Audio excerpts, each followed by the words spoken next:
Hi, I'm Dana, and today I really wanted to talk about whether it's worth getting an autism diagnosis.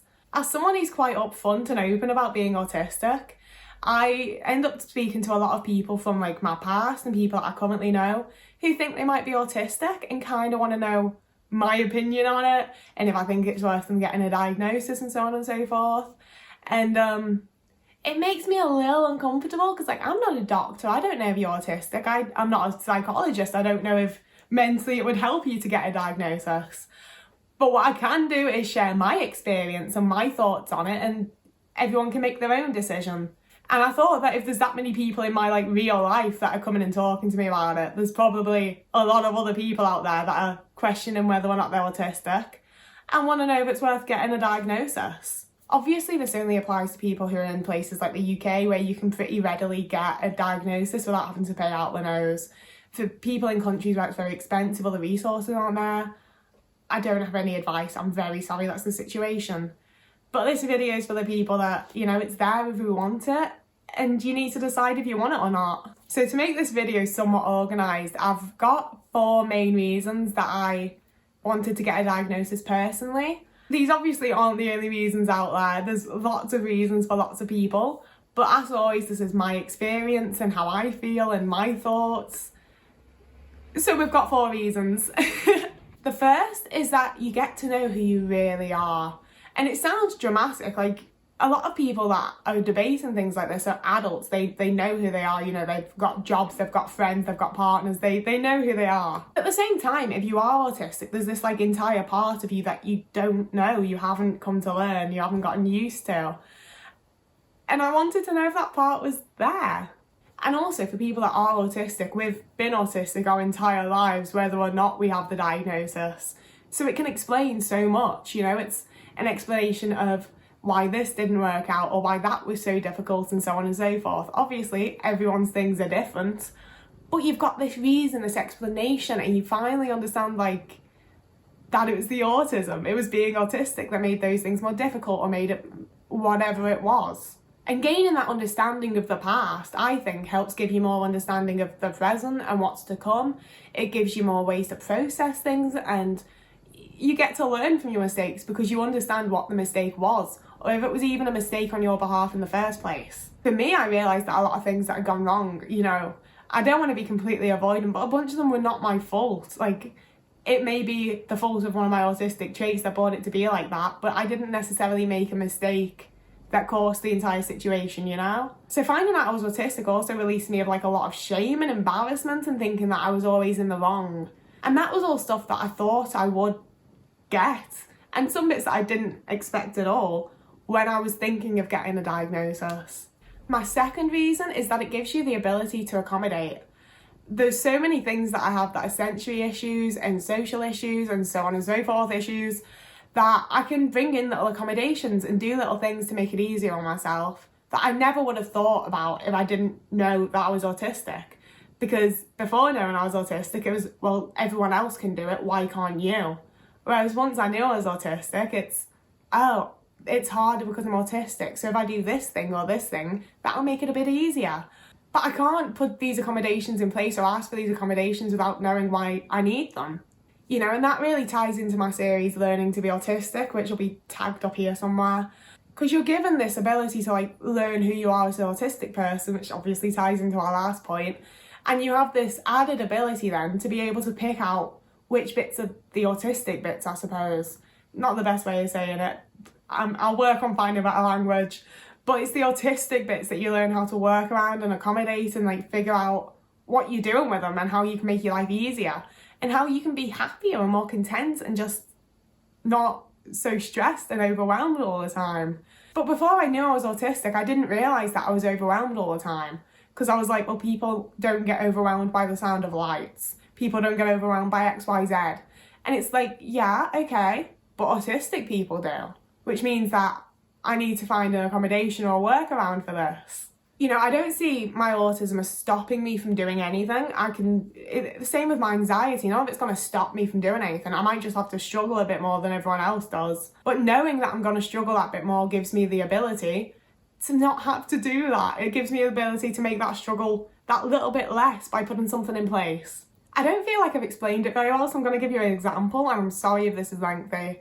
I recently had to do a phone call with someone, and phone calls stress me the hell. I really don't like phone calls very much. I can do them because I will force myself to do very nearly anything, but I don't enjoy them in the slightest. So I've figured out that a major accommodation, especially if they're phoning me, is just, hey, can't wait to speak to you. Could you just fire me a quick text when you're on a phone? Easy as that. And I haven't had anyone react badly to that. Most of the people I've asked have just been like, yeah, okay. And then they've texted me just before they're going to call. And it just makes life so much easier. You know, normally I'd be sat there with my phone in front of me waiting for the phone call from half an hour prior to the time they fucking said in case it's early. Whereas when I know they're going to send me a quick text, I can just go about my life and carry on and not be so anxious. And then I get my text and they're about to phone. That's when I sit down and put my phone out and I'm ready to take the phone call. I'm still more anxious on the phone than maybe the average person is. I still get kind of overwhelmed and then struggle to fully listen or understand what they're saying. It's still difficult, is what I'm saying. But it's not as hard as it could be, you know? It doesn't have to be as hard as it was. Little accommodations like that are things that you can do them anyway. I'm not saying, like, you know, everyone should be trying to make their lives as simple and nice as possible. But especially for autistic people, when I didn't know I was autistic, I thought I was just being silly when I was scared or when I was on the phone. It was just being silly when I was listening to someone talk on the phone thinking, I'm pretty sure they're speaking English, but I have no idea what's being said. Things like that, it was just me being silly. Whereas once you've got the diagnosis, it's me being an autistic person and needing a few little accommodations. My third reason is that you've got it on file should you ever really struggle with anything. You know, this is more of a downer point I will give you. I try to keep things positive on this channel, but this is quite a negative. Most autistic people at some point have some sort of struggle with something that they need medical care for in a way that their autism can make more difficult again, you know? A lot of us are going to experience autistic burnout, a lot of us have anxiety, a lot of us have experienced depression. There's lots and lots of cases where we need some sort of medical help. And being autistic makes it difficult in some ways, but easier in others. And I think it is worth just having it on your file for should you need the support. I've found it incredibly difficult to access any support since my diagnosis anyway. And I can't imagine how much more difficult it is without a diagnosis. And this is a point that has pros and cons because some doctors will then speak to you like you're a child because you're autistic, or deny that you're autistic, or just generally have not a good reaction. But then there's the pro of sometimes you come across doctors where you tell them you're autistic and they accommodate to that and they make it so much easier for you to exist and go to appointments and everything else that comes with having medical care. Like the GP that I go to, if you do like a no-show 3 times, they're supposed to just like kick you off their books and not take you anymore. And I've done no-shows several more times than that. I do try to phone up to cancel beforehand so they can at least give my appointment to someone else. But there have been times when I just haven't shown up because I've been too anxious or executive dysfunction or whatever else has just gone wrong. And because it's on my file that I'm autistic, and I've said to them, like, you know, I have spoken to like all of my GPs and been like, I have anxiety, I'm autistic, sometimes things just don't line up for me, they just don't work out for me. So I've been given that extra leniency that I really need. But if I hadn't received a diagnosis, I just wouldn't have a GP anymore. I think that once people know you're autistic, they are generally more willing to try to accommodate to you. It's just that a lot of people really don't understand autism and don't know how to accommodate to it. So they treat you like a child or they become really condescending because the stereotypes and like the normative views of autism are that it affects children. So I don't think anyone's trying to be rude or mean when they do that, but it is really annoying. And I think that the only way to improve that is education. And, you know, hopefully maybe some neurotypical people will watch videos like this and learn something. And I mean, we all know I'm mostly here to try and relate to other autistic people. I love my little community. So that was such a ramble. But yeah, I just think it's good to have on file. Obviously make your own choices for your own situation. But for me and my situation and my experiences, I've greatly benefited just from having it on file. And my final reason for getting a diagnosis is that it provides you with a diagnosis. For me, it was a definitive diagnosis. Fingers crossed. I do relate a little too heavy to some ADHD things, so I don't know. But for me, it meant that there was no longer rounds upon rounds of antidepressants that didn't work. There was no longer discussion of, oh, maybe you're bipolar, or maybe you've got borderline personality disorder, or maybe you've got this, or maybe you've got that. You know, especially I think for women, they try, like, medical professionals try so hard to diagnose us with mental health conditions that we can then just get some tablets for, or get a little bit of CBT for, and then be fine. And it's just so nice to have a definitive diagnosis and not be constantly wondering, like, am I this? Am I that? What community do I fit into? What can I do to help how I feel? You know, it's just this definitive, you're autistic. You can go and research that, you can find your community, you're sorted. And obviously I've done a whole video which will be linked here about accepting you're autistic. It's definitely not just the end of it because you've got a diagnosis, but especially being able to then recognise, like, oh, this period where I thought I had depression for like 4 years was actually autistic burnout. It's kind of a depressing realisation, but it's nice to know that I'm not depressed, you know? It's much easier to work on autistic burnout when you've got autistic burnout than it is to work on depression when you have autistic burnout and be left for years wondering, why does nothing help?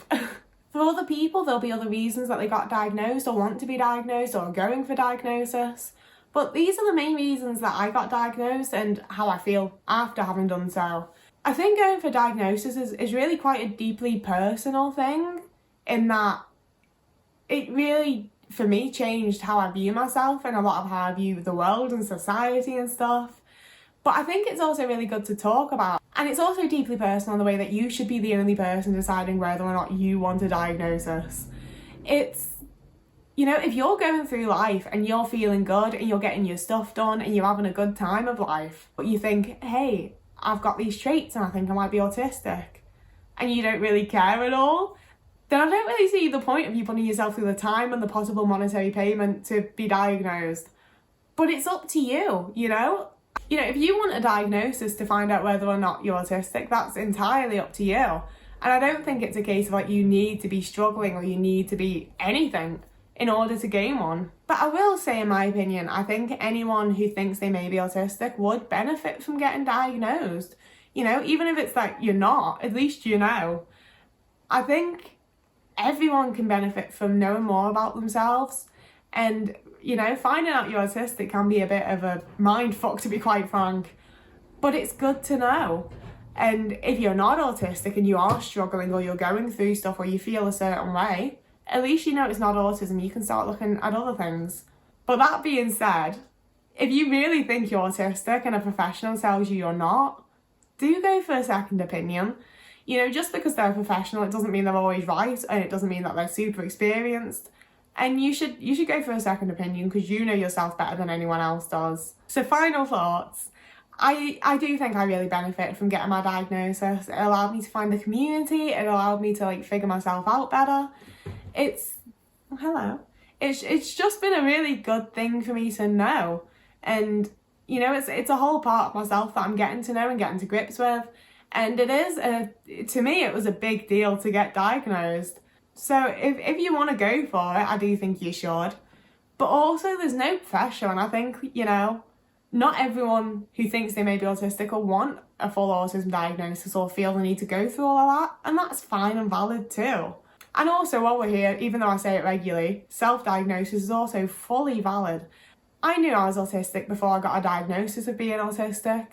And if you're in a place where you can't get diagnosed or a situation where you can't get diagnosed, self-diagnosis is just fine. You know, if somewhere down the line you find out you're not autistic after all, obviously maybe be like, sorry to the community, I'm backing out now. But, you know, you've got to do what you can to feel good. And if finding a community of like-minded people is the right thing for you, then do it. Very, very final things. I think this could be a cool discussion topic, so please do leave your thoughts and your reasons for getting diagnosed or whatever else you think about this video in the comments. I love reading comments. I'm getting a lot better at answering them. So whoever you are, wherever you are, I hope you have a great day, morning, evening, afternoon, year, week, month, I don't know, wherever you are, whatever you're doing. I hope you're having a good time, and I'll see you in a few days.